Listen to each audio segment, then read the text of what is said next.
தேவனுடைய சகாயம் நமக்கு வேண்டும். யோசுவாவை பார்த்து ஆண்டு சொல்றார். யோசுவா ஒரு இளம் வாலிபன், ஒரு இளம் தலைவன், ஒரு இளம் ஊழியத்துல வருகிற ஒரு நியூ யங் லீடர், ஒரு புதிய தலைமுறையை வழிநடத்தபடி தேவனால் அழைக்கப்பட்ட ஒரு வல்லமையான ஒரு பாத்திரம் தான் யோசுவா. மோசேவனுடைய அசிஸ்டண்டாக அவன் 40 வருஷம் மோசேவுக்கு உண்மை உள்ளவனாக காணப்பட்டான். யோசுவா அவனுடைய பாதங்கள் தேவாலயத்தை விட்டு பிரியாதபடி மோசேவுக்கு 40 வருஷம் ஃபெய்த்ஃபுல் சர்வன்ட். யோசுவாவும் காலேபும் இந்த 2 பேரும் மோசேவுக்கு லெஃப்ட் அண்ட் ரைட் ஹேண்ட் மாதிரி. மோசே எங்க போனாலும் கூட போவாங்க. மோசே சொல்றது எல்லாவற்றையும் செய்வாங்க. 12 பேரை ஸ்பைஸ், 12 வேவுக்காரர்களை அவன் மோசே அழைத்து கானானை உளவு பார்க்க அனுப்பும் பொழுது 12 பேர்ல 10 பேர் நெகட்டிவா வந்து ரிப்போர்ட் கொடுத்தாங்க. 12 பேர் 10 பேரு ஒட்டுமொத்த சபையாரையே கலங்க பண்ணிட்டான். 10 பேர் யார் சொல்றது கேட்கும்? சபை மெஜாரிட்டி சொல்றது தானே கேட்கும். 10 பேர் சொல்றது கேட்பாங்களா, 2 பேர் சொல்றது கேட்பாங்களா? அதில் மோசே சொன்னான், நீங்க போய் கானான் தேசத்தை வேவு பார்த்துட்டு வாங்க, எப்படி இருக்கு அந்த நாடு. ஆண்டவருக்கு சொன்னார், நமக்கு வாக்கு பண்ணிட்டாரு, கொடுப்பேன்னு சொன்னாரு. அந்த தேசம் எப்படி இருக்குன்னு போய் உளவு பார்த்துட்டு வாங்கன்னு மோசே சொன்னா. இவங்க போய் பார்த்தாங்க. அந்த தேசத்தினுடைய உச்சிதமான பழம் அவ்வளவு செழிப்பா இருக்கு.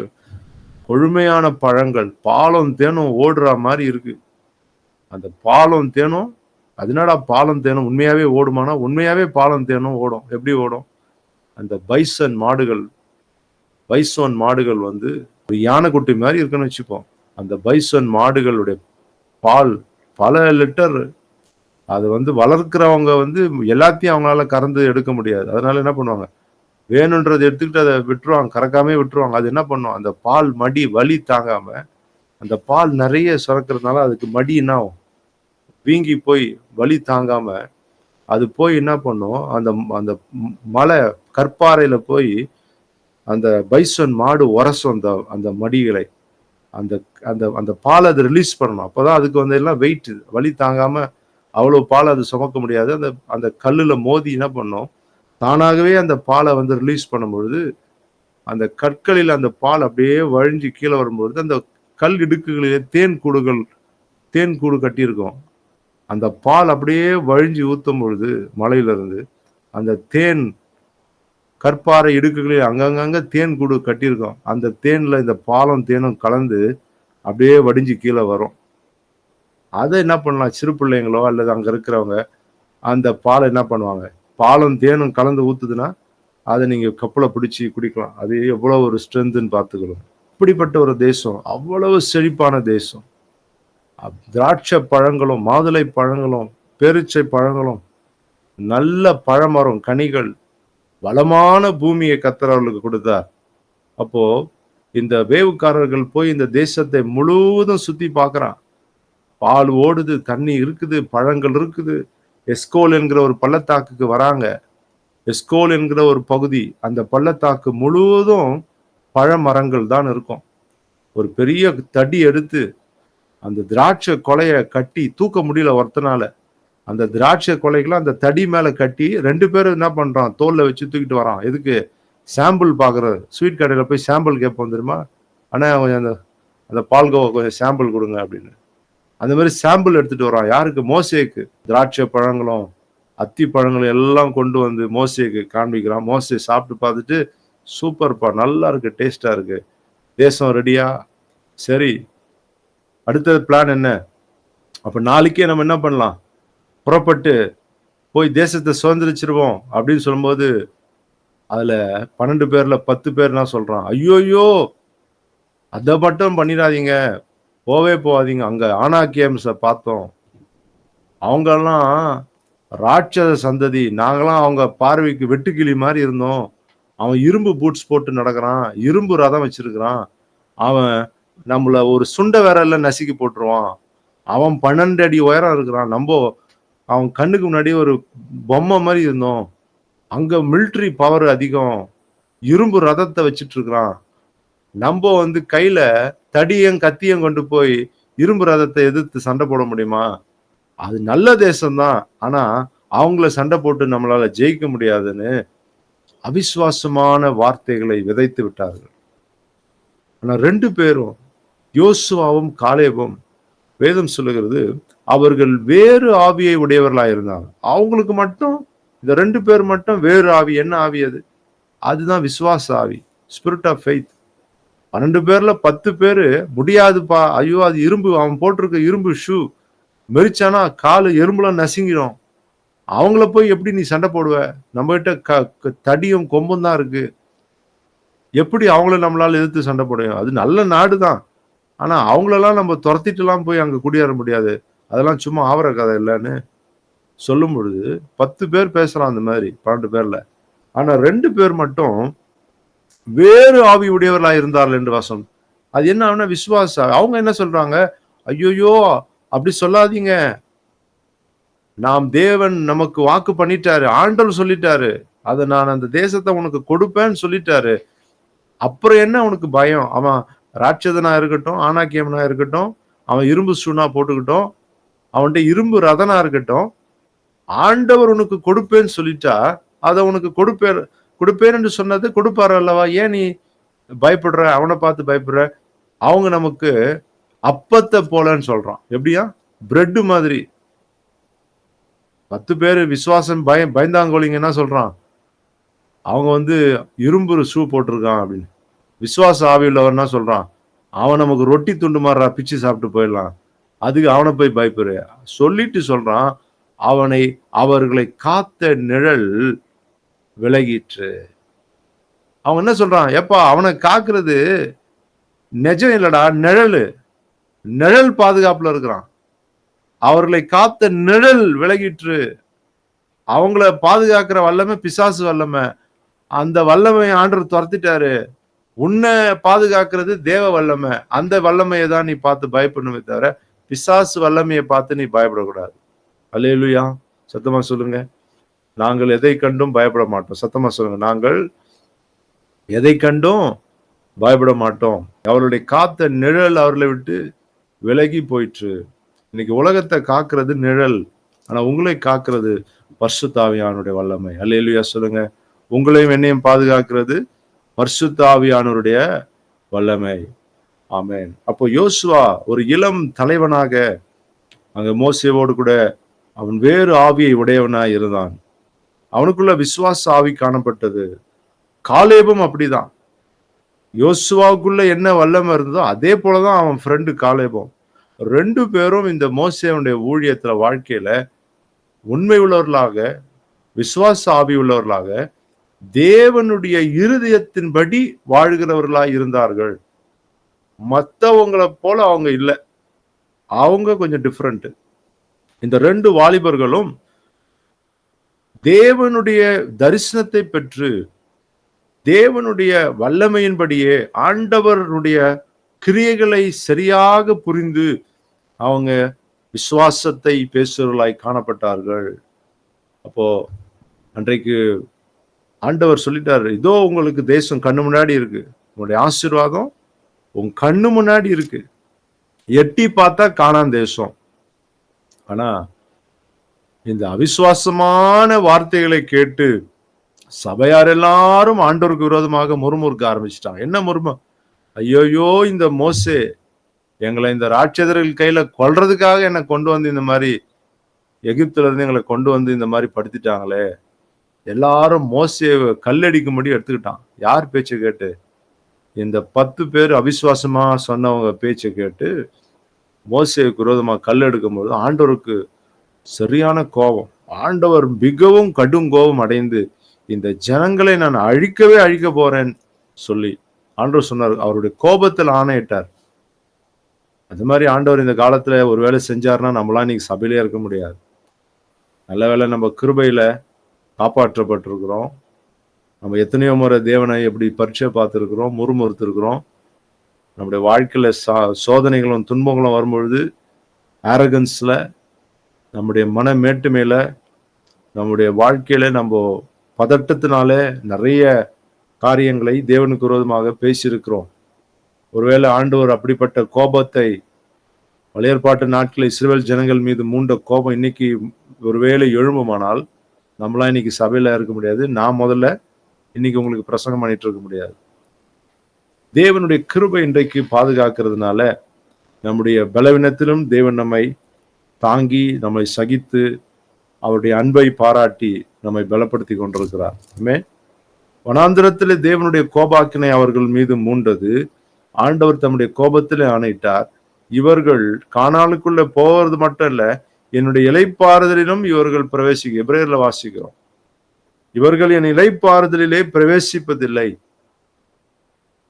அப்படின்னா இந்த இளைப்பாறுதலை குறித்து வேதம் தேவ ஜனங்கள் ஒரு இளைப்பாறுதலான காலத்துக்குள்ளே வர வேண்டும் என்பது தீர்க்கதரிசனம். It is the promise of God that God's people come to a time of rest. நீங்களும் நானும் ஒரு இளைப்பாறுதலான, இன்னைக்கு நம்ம ரெஸ்ட்ஃபுல்லா இல்லை. நானும் யோசிச்சு பார்க்குறேன், என்னுடைய ஊழியம் ரெஸ்ட்ஃபுல்லா இருக்கா அப்படின்னு சொன்னா ஒரு விதத்துல எஸ்ன்னு சொல்லலாம், நோன்னு சொல்லலாம். அநேக காரியங்களை நம்ம பிரயாசப்பட்டு செய்ய வேண்டியதா இருக்குது. ரெஸ்ட்னா என்ன தெரியுமா? ரெஸ்ட்ஃபுல்லா நடக்குதுன்னா நீங்க படுத்து தூங்கிட்டு இருந்தா கூட வேலை பாட்டுன்னு நடக்கணும், போராடவே கூடாது. எல்லாம் ஆட்டோமேட்டிக்கா அப்படியே ஸ்மூத்தா போகணும், எல்லாம் பக்காவா போயிட்டு இருக்கு. போராடி போராடி படிச்சு, போராடி படிச்சு, கல்யாணம் பண்றதுக்கு போராடி கட்டிட்டு, குழந்தைகள் பிறக்கிறதுக்கு போராட்டம், வீடு கட்டுறதுக்கு ஒரு போராட்டம், வீடு கட்டி அதை ரிப்பன் கட் பண்றதுக்கு ஒரு போராட்டம்,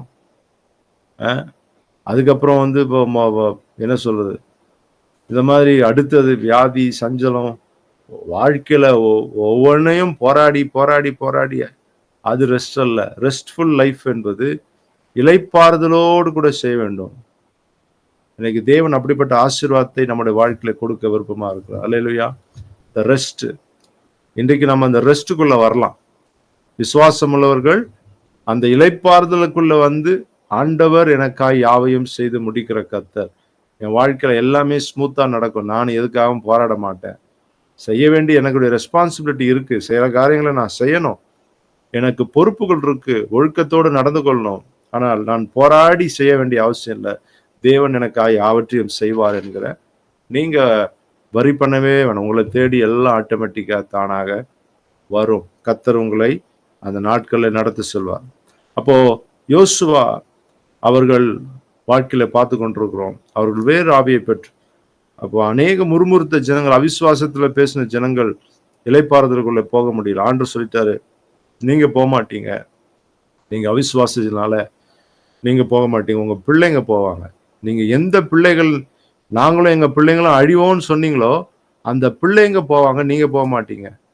ஆண்டவர் அவர்ல வனாந்திரத்திலே சுத்தி அவங்க எல்லாரும் செத்து மடிய மட்டும், வனாந்திரத்துல எகிப்துல இருந்து வந்த அத்தனை பேரும் வனாந்திரத்துல மரித்து, ஆனா வனாந்திரத்துல அவர்களுக்கு பிறந்த பிள்ளைகள் அவங்க எல்லாம் வளர்ந்துட்டாங்க அந்த 40 வருஷத்துல. ஆனா எகிப்துல இருந்து வந்த 2 பேர், மோசே கூட போல, ஆரோன் கூட போல, ஆனா எகிப்துல இருந்து வந்த 2 பேர், யோசுவா, காலேபு. இந்த யோசுவாவை குறித்து நாம் வாசிக்கிறோம் 1ஆம் அதிகாரத்துல, அவன் யோர்தானை நோக்கி, யோர்தான் எரிகோ பட்டணத்தை அவர்கள் பெரிய எரிகோ மதில், நான் உங்களுக்கு நிறைய முறை சொல்லியிருப்பேன், எரிகோ மதிலுடைய சைஸ் என்ன? உங்க வீட்டு மதில் சுவர் சைஸ்ல ஒரு பூனை தான் நடக்க முடியும், அப்படிதானே? உங்க வீட்டு மதில் சுவர்ல ஒரு பூனை தான் நடக்க முடியும். நம்ம சர்ச்சு மதில் சுவர்ல ஒரு காக்கா தான் உட்கார முடியும். ஏன்னா தட்டி ஓலையினால தான் அடிச்சிருக்கோம், அதனால ஒரு காக்கா தான் உட்கார முடியும். ஆனா எரிகோ மதில் சுவர்ல 3 லாரி ஓட்டலாம், அவ்வளவு தடிப்பு, அது அவ்வளவு பெருசு. எரிகோ மதில் சுவர்ல 3 லாரி ஒன்னா ஓடுறது அளவுக்கு திக்னஸ், அவ்வளவு பெருசு. அது மதில் சுவர் இல்ல, அது வந்து ஒரு கோட்டை.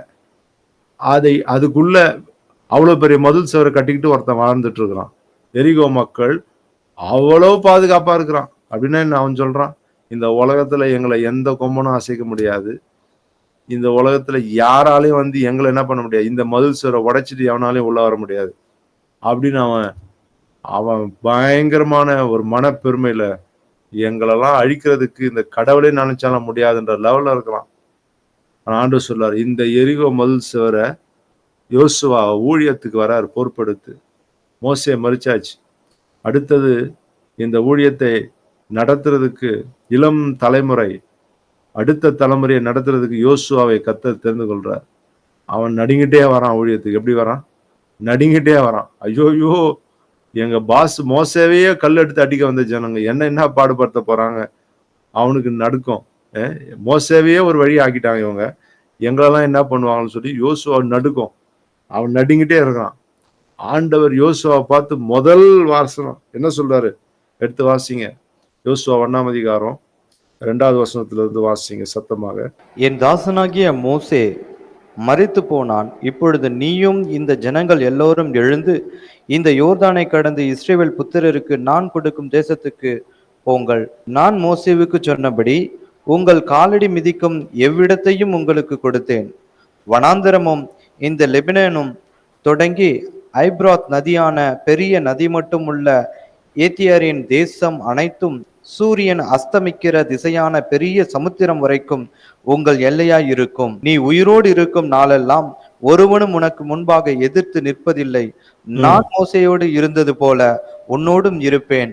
நான் உன்னை விட்டு விலகுவதும் இல்லை, உன்னை கைவிடுவதும் இல்லை. பலம் கொண்டு திடமனதாய் இரு.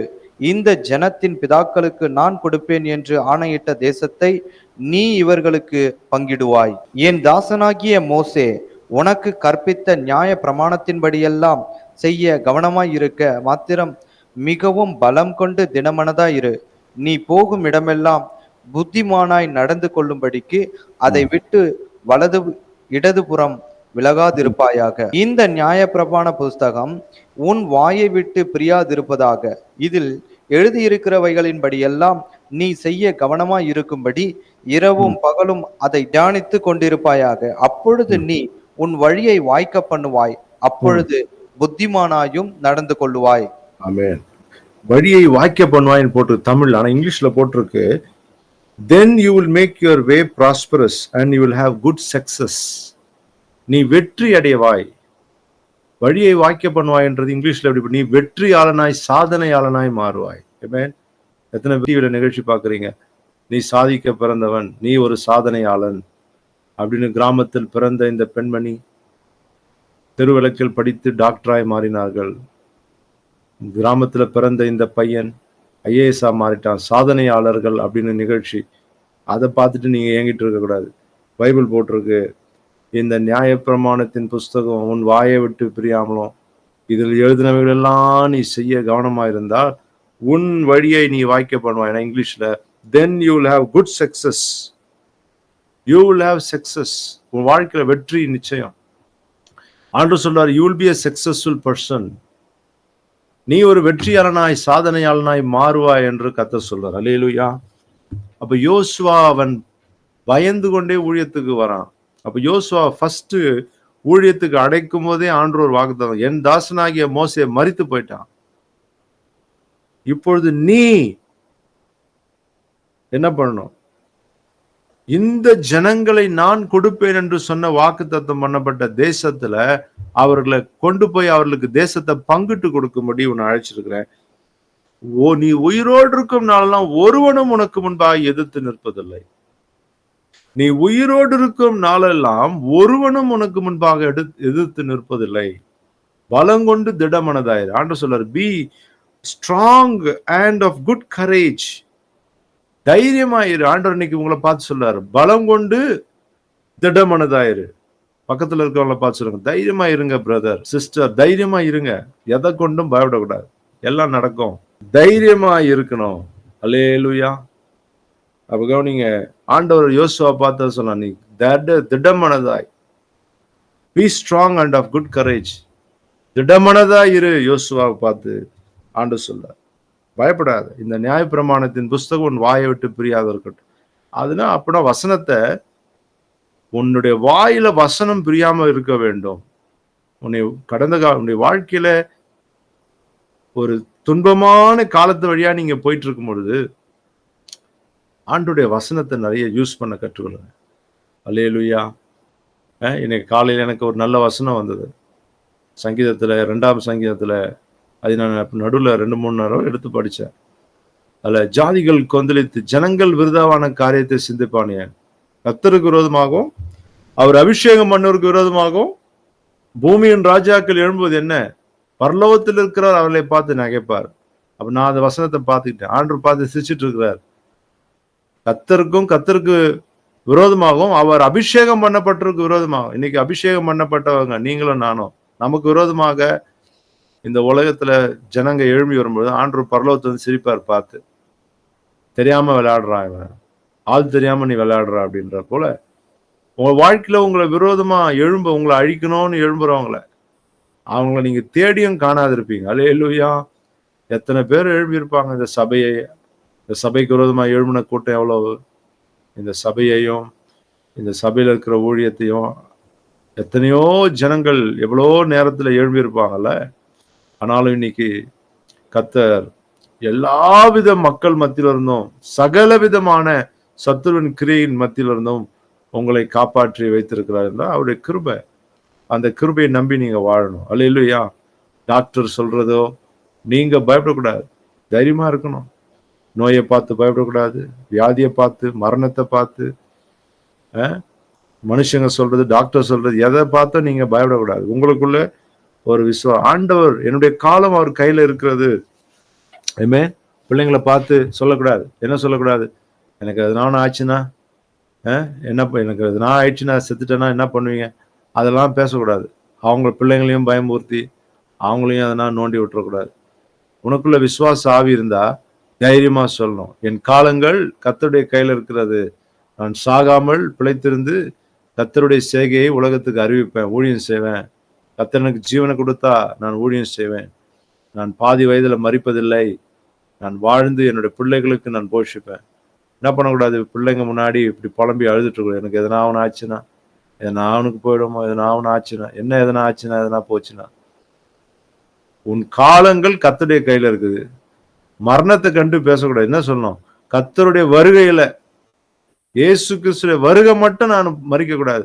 ரகசிய வருகையில போறதுதான் என்னுடைய நோக்கமாக இருக்கு. எத்தனை பேர் இயேசுனுடைய வருகையில நான் போகணும்னு கையை தூக்குற, ரகசிய வருகையில போகணுன்றவங்க எல்லாம் கையில தூக்கி காமிங்க. ராப்சர், ரகசிய வருகை. இந்த உலகத்துல இயேசு திரும்பியும் மணவாளனாகிய இயேசு 2ஆம் வருகைக்கு முன்பாக ரகசிய வருகையில சபையை தம்மோடு எடுத்துக்கொள்ள போகிறார். அல்லேலூயா. உயிரோடு இருக்கிற நாம் ரகசிய வருகையில உயிரோடு இருக்கும் பொழுது எடுத்துக்கொள்ளப்பட போறோம். இயேசுவை ஏற்றுக்கொண்டவர்கள் சபையார், ஆண்டவருக்காக பரிசுத்தமா ஆண்டவருடைய நாமத்துக்கு பயந்து ஆண்டவருடைய வருகை எதிர்நோக்கி கொண்டிருக்கிற எல்லாரையும் கர்த்தர் ரகசிய வருகையில எடுத்துக்கொள்ள போகிறார். எத்தனை பேர் அந்த வருகையில போக ஆசைப்படுறீங்க? கரங்களை வைத்து காமிங்க பார்க்கலாம்.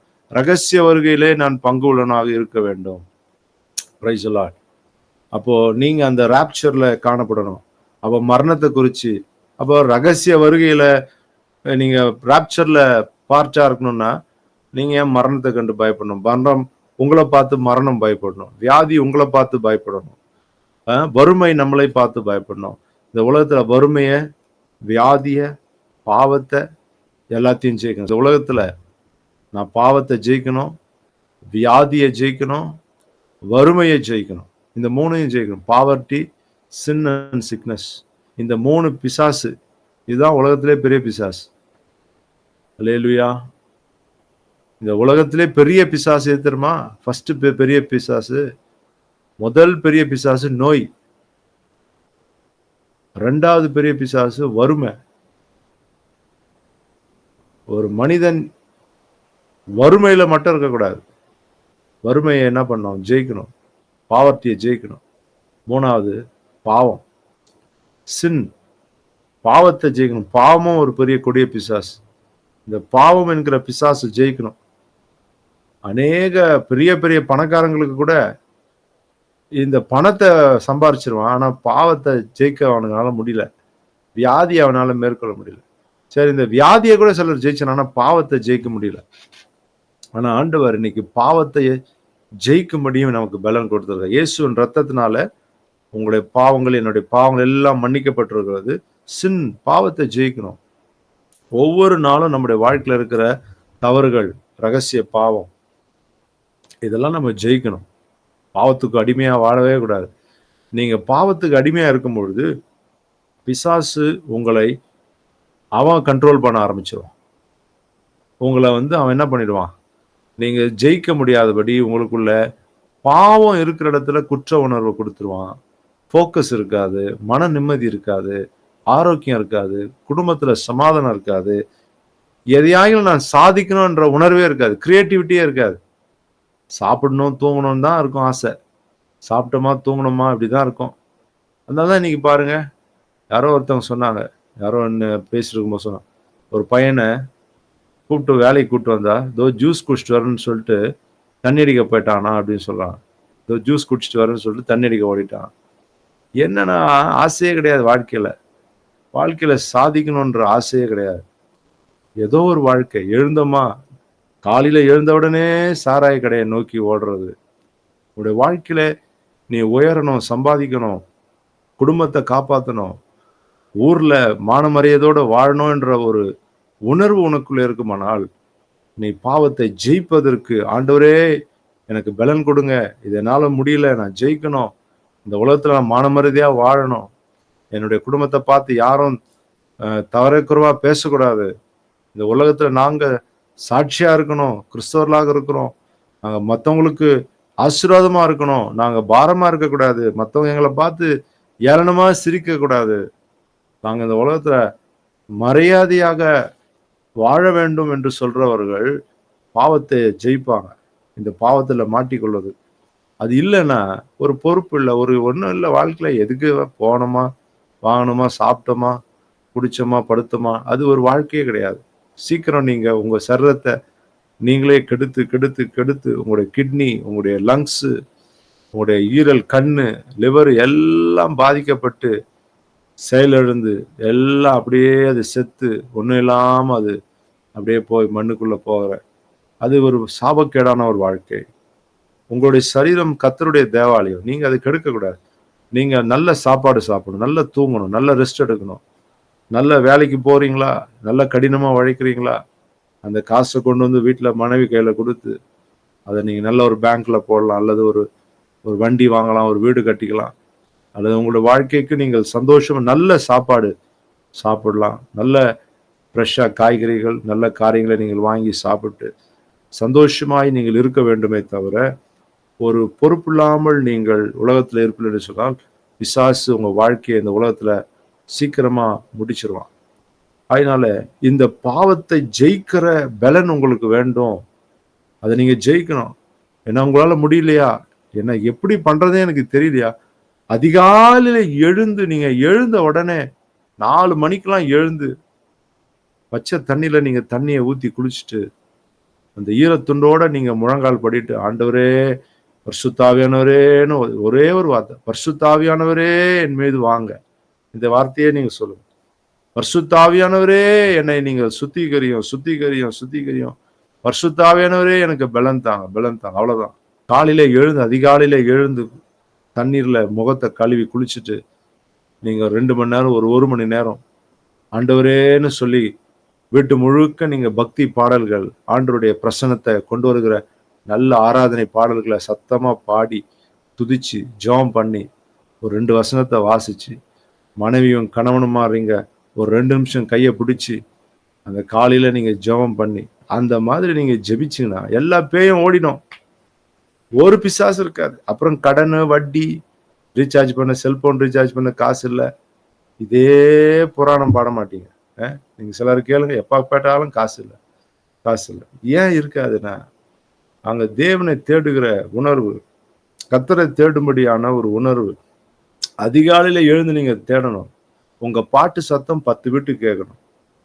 நீங்க அப்படி நல்லா நீங்க கர்த்தரை நீங்கள் விடுதலையோடு ஆராதனை செய்து அதற்கப்புறம் நீங்க அந்நிய பாஷையில பேசி ஆண்டவர்கிட்ட கேளுங்க, ஆண்டவரே எனக்கு இன்னைக்கு நீங்க வானத்தின் பலகணிகளை திறந்து ஆசீர்வாதத்தை தான். ஒரு டார்கெட் வைக்கணும். எண்ணி ஒரே வருஷத்துல இந்த வீட்டை நான் கட்டி முடிப்பேன் இயேசுவின் நாமத்தினால. சிலர் ஜெபம் பண்ணியும் என்னங்க ஒன்றும் நடக்கலைன்னா, ஜெபம்லாம் பண்றது கரெக்டு, ஆனா டார்கெட் வைக்கிறது இல்லை. விசுவாசமா சொல்லணும், 12 மாசத்துக்குள்ள இதை நான் முடிப்பேன், கர்த்தர் எனக்கு கிருபை, ஒரே வருஷத்துக்குள்ள இதை நான் கட்டி முடிப்பேன். அந்த மாதிரி நீங்க ஆரம்பிச்சீங்கன்னா கர்த்தர் உங்களுக்கு கிரியை செய்வார். ஒரே 6 மாசத்துல இதை நான் செய்து முடிப்பேன், கர்த்தருடைய பலத்தினால் அதை செய்ய போகிறேன். அப்படிதான் நீங்க ஃபெய்த்ல ஆரம்பிக்கணும். அப்படிதான் நீங்க அதை சொல்லி சொல்லி சொல்லி சொல்லி உங்களுடைய வாழ்க்கையை நீங்கள் கட்டி எழுப்ப வேண்டும். அப்படி நீங்க செஞ்சு பாருங்க. உங்களுடைய ஜீவன், உங்களுடைய கிறிஸ்துவ வாழ்க்கையில ஒரு வெற்றியை நீங்கள் பார்ப்பீர்கள். ஒரு மாறுதலை நீங்கள் பார்ப்பீர்கள்.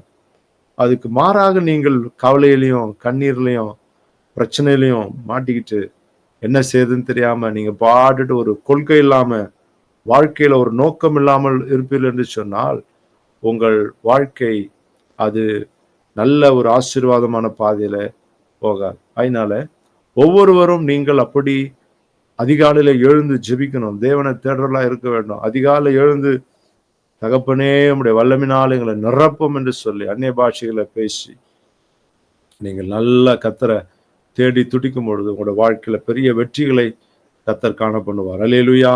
இந்த செப்டம்பர் மாதத்திலே நீங்கள் ஆஸ்வதிக்கப்பட போகிறீர்கள். யோசுவா, அதே யோசுவா அவன் இந்த பலனை பெற்றுக்கொள்ளும் பொழுது அடுத்தது அவன் சொல்றான், இன்னும் 3 நாட்களுக்குள்ளே அவன் டார்கெட் வைக்கிறான். அதே 1ஆம் வசனத்துல 1ஆம் அதிகாரம் 11வது வசனத்தை வாசித்து ஜெபிக்க போகிறோம். யோசுவா 1ஆம் அதிகாரம் 11வது வசனத்தை சத்தமாய் வாசிங்கள். நீங்கள் பாளையத்தை உருவ நடந்து போய் ஜனங்களை பார்த்து உங்களுக்கு போஜன பதார்த்தங்களை ஆயத்த பண்ணுங்கள்.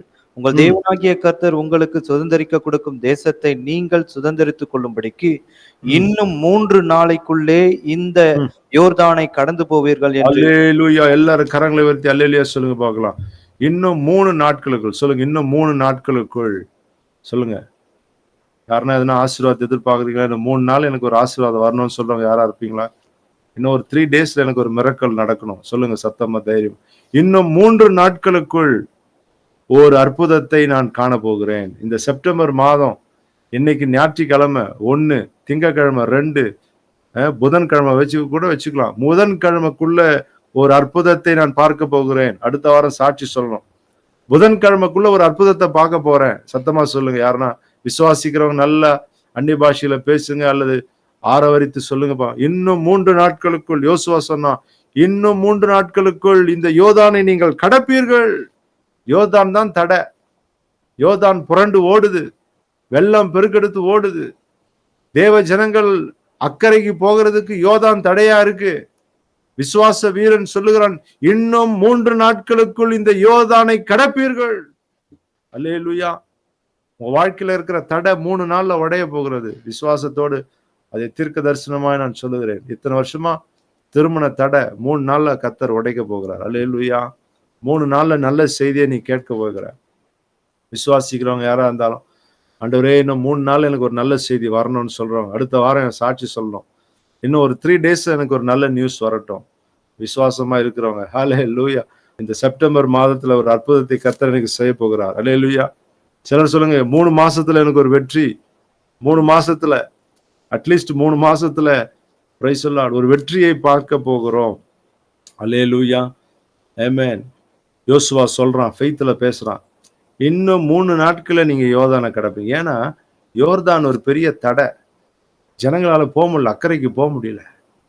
யோர்தான்ல சிக்கிட்டாங்க. இவ்வளோ பெரிய யோர்தான் அடி 3000 அடி 3000 ஃபீட் அப்படின்னா எவ்வளோ? கிட்டத்தட்ட 3 கிலோமீட்டர் நீளத்துக்கு வெள்ளம் ஓடுது. 3 கிலோமீட்டர் ஆத்த நீந்தி எப்படி நீங்க போக முடியும்? வெள்ளம் புரண்டு ஓடுது. வயநாடு கேரளால பாத்தீங்களா, வெள்ளம் அடிச்சுட்டு அப்படி வெள்ளத்துல 3 கிலோமீட்டர் எப்படி நீங்க தாண்டி போக முடியும்? எல்லாம் அங்கேயே நின்றுட்டாங்க. அந்த பக்கம் போனாதான் எரிகோ. ஆனா யோசுவா விசுவாச சொல்றான், இன்னும் 3 நாள் இந்த யோர்தான் நீங்கள் கடப்பீங்க. எல்லா சாமானம் எல்லாம் ப்ரொவிஷன் எல்லாம் ஆயத்த பண்ணிக்கொள்ளுங்க. எல்லாத்தையும் ரெடி பண்ணுங்க, போறோம். ஜனங்கள்லாம் எப்படி நடக்க போகுது? ஆனா ஃபெய்த்ல பேசலாம். 3 டேஸ்ல இன்னும் 3 நாட்களுக்குள் அப்படிப்பட்டதான ஒரு காரியத்தை கர்த்தர் உங்களோட வாழ்க்கையில செய்ய போகிறார். அல்லேலூயா. அடுத்த வாரம் சிலர் சொல்லுவாங்க, 3 டேஸ்ல புதன்கிழமை எனக்கு ஒரு கர்த்தர் ஒரு அற்புதத்தை செஞ்சார். தூக்கி போட்டுட்டு போயிடக்கூடாது. சொல்லி சொல்லி ஜெபிக்கணும். 3 நாள்ல ஆண்டவரே எனக்கு ஒரு அற்புதத்தை செய்யுங்க. என்னோட வாழ்க்கையில ஒரு அற்புதத்தை செய்யுங்க. கர்த்தர் உங்களோட வாழ்க்கையில அப்படிப்பட்ட பெரிய காரியங்களை செய்ய போகிறார். எழுந்து நிற்கலாமா? இந்த காலை வேளையிலே